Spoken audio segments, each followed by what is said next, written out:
My 34F husband, 37M, was married once before me. She was his high school sweetheart. They started dating their junior year, survived long distance during college, and got married when they were both 23 very shortly after graduating college. She passed away unexpectedly at age 26 from an aneurysm, and it obviously devastated him, especially because they were extremely young. They never had children. He contemplated remarrying because he was so heartbroken, but we ended up meeting about 4 years after that. We got married when I was 31 and he was 34 and have 2 children. Last night, we were at a friend potluck gathering. Everything was going well until one of our friends brought up a new topic that had to do with relationships. She is newly divorced, so it was about her divorce. Others were chiming in with past relationships from high school, college, etc.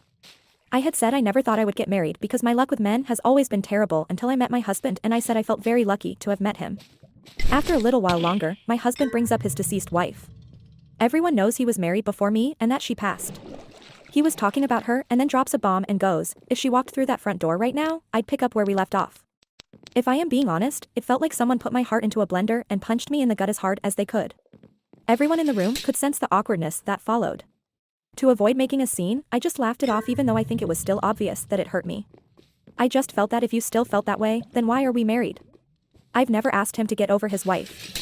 I have never had a deceased spouse or even a deceased partner, so I am unsure how that feels. But I would never say that in front of my new spouse. After the gathering, we left and I did not speak to him the entire car ride home or barely the entire night. I did tell him that what he said hurt my feelings deeply and that we could talk in the morning once I've calmed down, because I didn't want to say something mean to him. I ended up sleeping on the couch because he would not leave me alone. It's now the next morning and I barely slept. He is still sleeping. I'm not really sure what to say or what he will say.